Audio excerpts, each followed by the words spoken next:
What's going on, everybody? Eric Lindquist at Stochastic here on the Odd Shopper channel, coming to you with a Thursday NBA edition of NBA Lindy's Leans, Likes, and Locks. Hit that like button, subscribe button, notification bell goes a long way for me on this video, goes a long way for you. That way you become a president of our great content is going live here at our little neck of the YouTube woods. Good to see you all again. Obviously, NBA Cup Tuesday, only had one play, did not go well. Thank you, SGA. And, well, OKC couldn't make a shot. And then, well, they took a assist away. He had two in like the first 3 minutes of the game, and I'm like, oh, he's going to go way over 6.5. But yeah, we were going for the big plus money play, and it graded out so well for me. But anywho, our totals have been running red hot.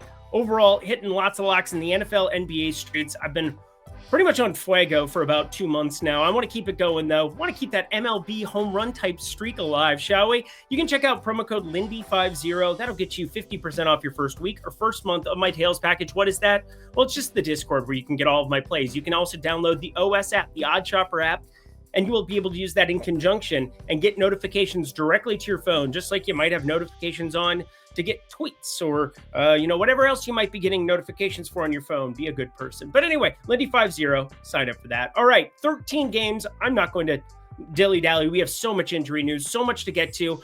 I have a lock because I am going to play this one for a full unit, but I don't want you to get burned in the event of, well, there's some important people that could or could not be playing basketball on Thursday. I don't know. Waited as long as I could here on Wednesday because these lines have been out forever, but need to get the information to the people. And, well, stuff's going to pop up from the clouds. Just be prepared for it. So without further ado, producer Jacob, let's get to the picks. Let's get this thing started. Utah taking on Detroit here, +4 we're looking at. And I ran a lot of simulations of these games. I mean, these lines have been out for a little bit of time here. I got them, well, they showed up on Tuesday for the most part, but Wednesday, started working through them this morning, simulating stuff, and, well, it's really hard for specific teams such as the Detroit Pistons. Jaden Ivey questionable, Tobias Harris questionable. That's a ton of production that could or could not be in this lineup. And some of the numbers have already inflated based on what's happened with Jaden Ivey surprisingly out again. He got ruled out after lock. If you were playing on the DFS side of things, basically was at game time. We found out, oh, Jaden Ivey isn't starting. And Malik Beasley became like absurd. He became an absurd play from a DFS perspective. But from a betting perspective, I look at Cade Cunningham over 9.5 assists, over 6.5 rebounds. I'm going to lean on both of them, but the assists are up to -135. So probably going to be a pass for me altogether. Again, this is just one of those things. 9.5 assists, one of my favorite plays from, well, last time Detroit played. He goes a bajillion assists over that. That felt good at plus money. -135, just not the same kind of thing. If I know that Jaden Ivey was out, I'd probably bet it anyway. OKC at Orlando. This is a pretty clear-cut one to me. OKC, you guys just didn't knock down any shots. It was absolutely abysmal. And yes, Giannis Antetokounmpo did Giannis Antetokounmpo things at the NBA Cup. Is there any kind of a hangover, like a literal hangover potentially from being in Vegas for an extra day?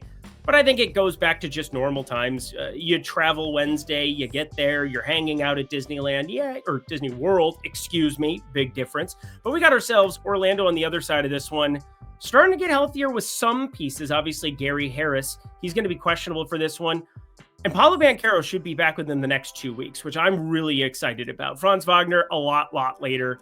That torn oblique is just going to take a while to mend. I bet we don't see him till February at the soonest. But I do like Jalen Suggs and what he's been doing here, running this offense. I think that's kind of been, well, he got paid for a reason. And, well, without your two best players, yes, Orlando is still finding ways to be successful because they've got a nice set of pieces around him. But I look the OKC side, coming off of an NBA Cup that was probably downright embarrassing by their standards. They're still the way better team, and it's weird to see 6.5. It has more to do with the variance of the game. Only a 209.5 total. Friends. OKC's better than that, but I'm going to call it a lean for now. I don't know what to make of Cason Wallace not starting last game. Isaiah Joe getting a little bit more run, but not knocking down shots.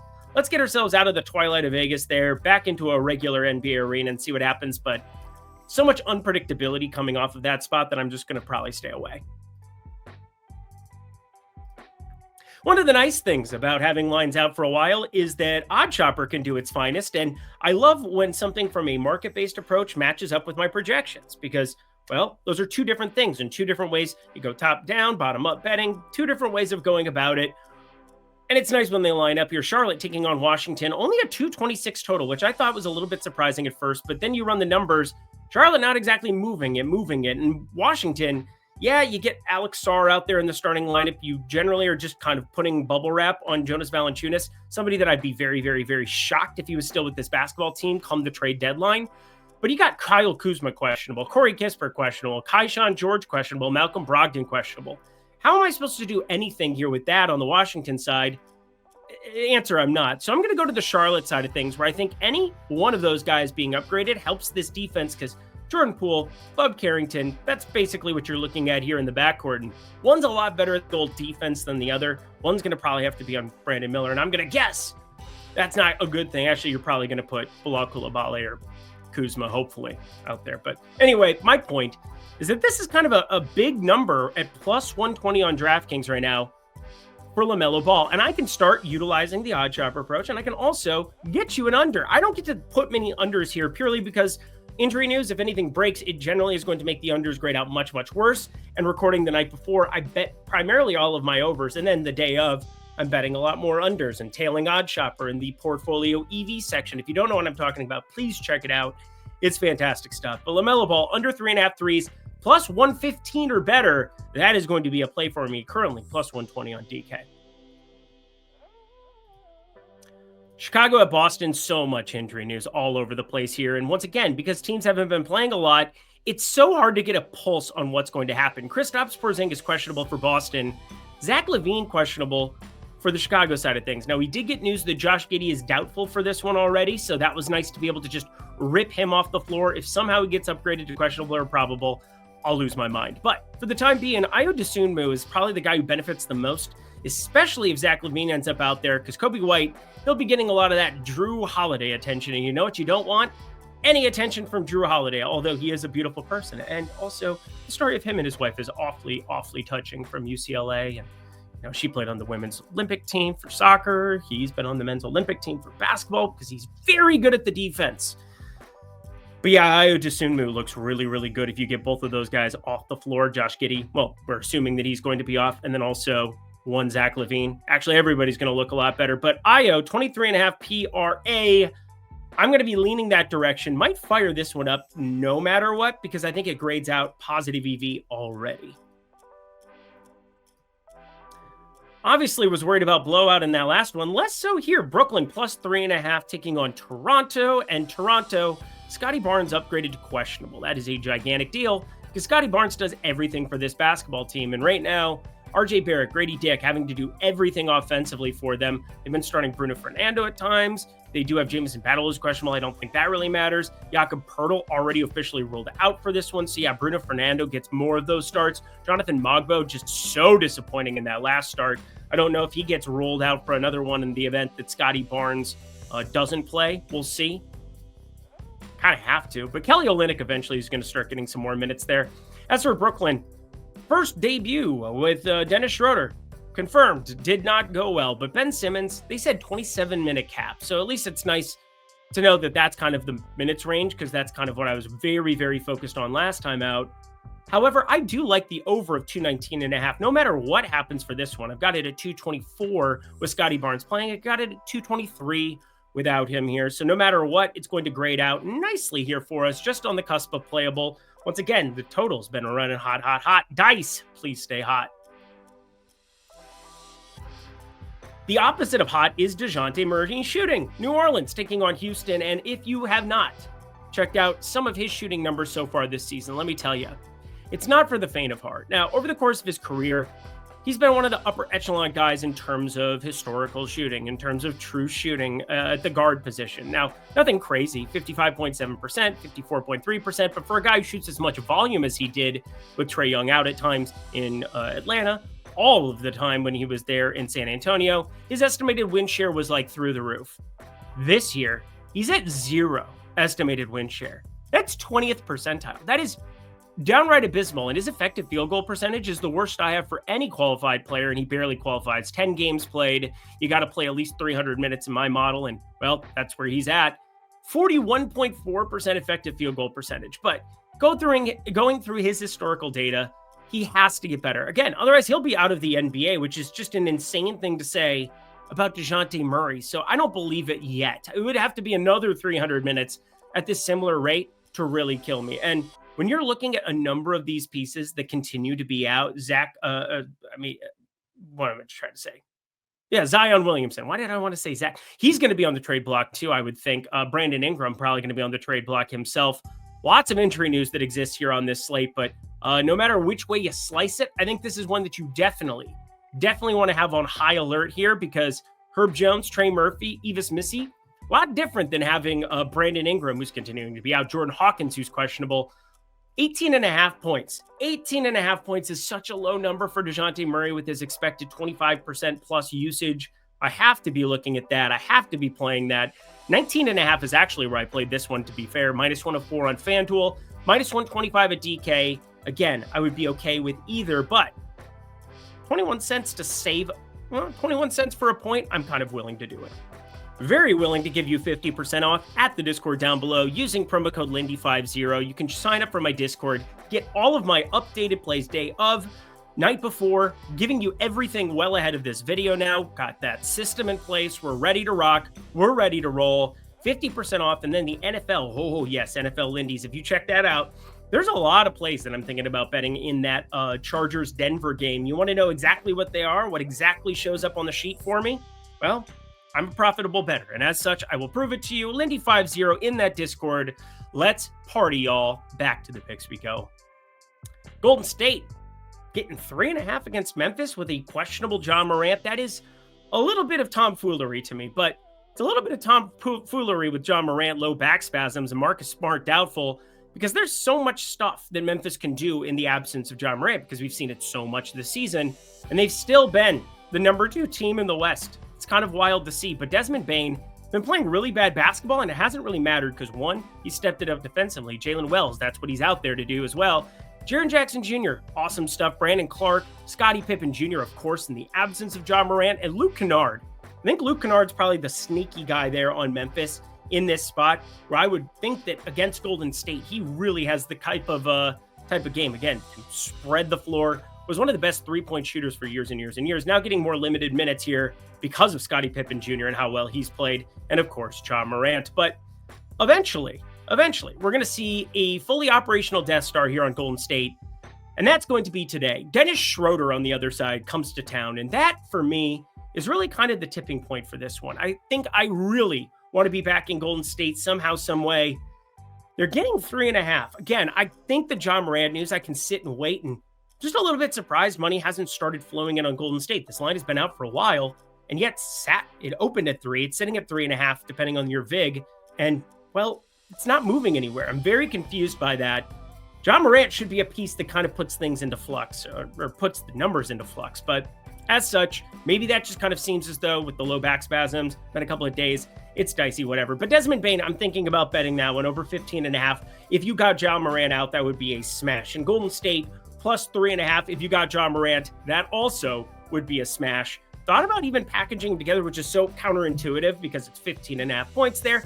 But places like FanDuel, all of your single game parlay builders, they're not going to downgrade your parlay as much when you take an over on points for the opposing player and you're getting the points there at 3.5. Lots of ways where I think both work out for you. This one's clear cut. Atlanta, San Antonio, and I would just flip-flop this line. I don't agree with it here. +1 on the Atlanta side. I think it should be +1 on the San Antonio side, but that's just me here. Atlanta, a team that played relatively well into the NBA Cup and has really started to come on of late. They played Milwaukee very competitively, even though, 110, 102? It was pretty flat line as a game. And Jalen Johnson, he's been a little bit more erratic than I would want to see here in recent weeks. I've been backing his points plus assists very, very profitably, but now it's starting to get inflated to a place where I just don't think we want to go. Plus 41 and 39 minutes against the Knicks and Milwaukee, respectively. I think we see that come down in the post-NBA Cup spots, and I think we got to kind of let some of those minutes calibrate for some of these teams that play deeper into that NBA Cup, because Jalen Johnson on the season averaging 36.5 minutes. It's a big number, but again, a little bit inflated for a baseline. I've got him closer to 33.5, 34 here in this spot, although Okongwu is out. And so there's ways where they play him at the back of 5, although more than likely they dust off Larry Nance to play a couple of minutes here and there against San Antonio. On the San Antonio side, the same thing prevails. I mean, you have one of the best basketball players that we're probably ever going to see in Victor Wembanyama for the next decade or so. Hopefully Pop is doing well. Hopefully he can get back at some point in time here. But Trey Jones, Keldon Johnson back in, Zach Collins questionable. They're pretty close to like the full iteration of their basketball team. However, I just like the Atlanta side a little bit more. I think this is a little bit undervalued. -1 or 2. Got it at even money. Happy to be firing up Atlanta money line on something that is not a coin flip, in my opinion. We've reached the kind of lock portion of the program. I shall explain. The Clippers, they're getting 6.5 against Dallas, and the Clippers, Kawhi Leonard is practicing. I think that that's pretty noticeable. He's rather good at the basketballs, and so he likes the game of basketball. But anywho, I'm very excited to see that be a basketball team that brings him back into the party. Norman Powell been just insanely effective. Plus, we're very much in favor with these LA Clippers here for completely nuking that over and making me look very smart, and sometimes smarter than I am. But anyway, that over along with Utah was just so free. It's not even funny. Not much that's free about this game on the Dallas side. Now, we got to go through some practice reports, and I don't know what to make of it, because when you have players like Luka Doncic and Kyrie, you could very easily just give them a couple of days off, play them on Thursday, fire it up. But we all know Luka Doncic and the history he has with this Clippers team. If you don't, let me explain. He doesn't like them very much. He has annihilated them multiple times over. I mean, Phoenix is the real noticeable one there on the Luka Doncic side. And it's not something that I'm handicapping for, but I don't know how to handicap this. The practice report. Both Kyrie and Luka sat out on Tuesday. On Wednesday, Kyrie practices and Luka doesn't. Now, one could say Luka, a little bit out of shape, or a little bit upset with him for, not cashing that first quarter in all 12 minutes that he played against Oklahoma City in the NBA Cup. Real ones know what I'm talking about, but I do think Luka is probably closer to sitting this one out against the Clippers than playing. You have Najee Marshall, questionable. Maxi Kleber, questionable. There's a lot of questionable tags throughout, and my guess is that with Spencer Dinwiddie playing as well as what he's played so far this season, Quentin Grimes in relief effort, have Kyrie and Clay and PJ Washington, these guys, give Luka an extended amount of time off as you ramp up the schedule back to its normal self. Dallas had an extended break basically here for the last few days, and as such, Kyrie practicing on Wednesday makes it seem as though that's going to be their plan of attack. Now, I can't speak for certain because, again, there's a 40% chance that Luka ends up playing here, but I full out lock this, put a unit on this. Over 29.5 PRA for Kyrie Irving. His rates without Luka are absurd. You would be expecting north of a 30% usage, north of a 30% assist rate, north of a 8% total rebound rate. The rebounds are the things you're the least worried about, but the points and assist rate, that's where he's going to really get your hay here. I think in the event that Luka plays, you're not exactly drawing dead either. Something where against the Clippers, yes, 226.5, but I've noticed they're playing a lot more up in pace. They decided to start Amir Coffey and not start Nicholas Batum last time out. All the pace metrics have the Clippers up over the course of the last few weeks, something I talked about before. More possessions, more opportunity for this still to be a good play, even with Luka in, and if Luka's limited or out, Yahtzee, Kyrie, my favorite play on the day for Thursday. Indy getting 6.5 against Phoenix, and this basketball team, the Phoenix basketball team, Bradley Beal. I have no idea. He didn't play last time out. Does he end up having some extra time off here with his right knee that just keeps swelling up to the size of golf balls? Yeah, it's a real thing that I read on X. But anyway, we've got Bradley Beal questionable. On the Indy side, starting to get healthier themselves. Aaron Neesmith is close to returning, was practicing, won't be active for this one. But Ben Shepherd's questionable, and as soon as he comes back, other than James Wiseman and Isaiah Jackson, who both had Achilles injuries, which really sucks, you're looking at an Indy team that's like back to its normal self and added a little bit of front court depth there, and Thomas Bryant picked him up for absolutely potato chips. So I think this is closer to getting on the Indy side of things, but we'll see. Obviously, if Bradley Beal sits, I wish I had plus 6.5 on the Indy side. Not that Bradley Beal's been some world beater here lately, but Grayson Allen minutes, not as valuable this time around. Last season, one of the more valuable players on this Phoenix team. His shooting had to regress at some point, but Indy plus 6.5. If you have a read on the Beal situation, go ahead and fire Indy up. 3 games to go. Once again, hit the like button, subscribe button, notification bell. Is my game of the night. The Knicks taking on the Minnesota Timberwolves. And why would that be? Oh, yeah, there's that Karl Anthony Towns fellow who's pretty good at offense, especially so in a New York Knicks uniform. And he used to be there in Minnesota. We're getting an 8:30 p.m. time start. And also, Bill and Lorraine Lindquist will be in attendance at this basketball game. You know what happens when Bill and Lorraine are in attendance? You probably hear them through the TV. They're like 6th row, 7th row behind the Minnesota bench.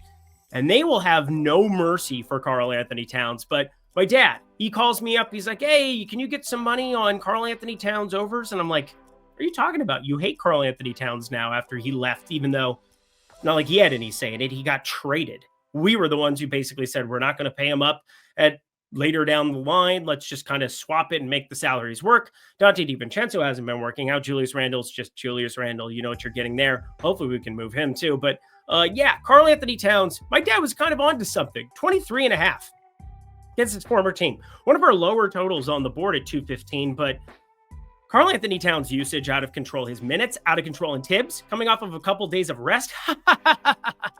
Oh yeah, he's going to run these guys into an absolute brick wall. Cat over 23.5. Kind of like it. By the way, that was -105 over on DK for the people who care. I want that inside of -115 at 23.5. So just throwing it out there. As for this, Denver at Portland over 233.5. This is just going to be a lean for me. We have so much injury news all over this board. DeAndre Ayton, it's weird to say, oh, he's one of the more important ones, but like, kind of don't want minutes for him as opposed to Donovan Clingan taking on. I know he's a rookie, but like Donovan Clingan is a much better defender already than DeAndre Ayton's been at pretty much any point of his career besides like one season. Donovan Clingan he's going to be a great defender, I think, in the NBA. He's terrible on the offensive end, and UConn should have taught him more of that stuff. They didn't really care about that stuff for him. But over 233.5, just a lean for me. Let's get to the last game.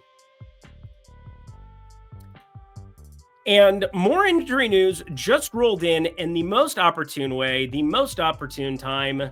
We got LeBron James questionable for the Los Angeles Lakers with injury management that just popped up. Anthony Davis listed probable on that injury report. If you want to know where I get that, it's injury report. You just type in NBA injury report and it'll go to NBA.com right where it's at. And it updates usually right at that, like every 30-minute mark. So this came through at 7:30 p.m. Eastern time, 4:30 p.m. Pacific time. You can click on it. Every hour you'll get a new one, and it goes through overnight, and they will update, and usually won't update everything until later in the day. You don't care about that stuff? Great.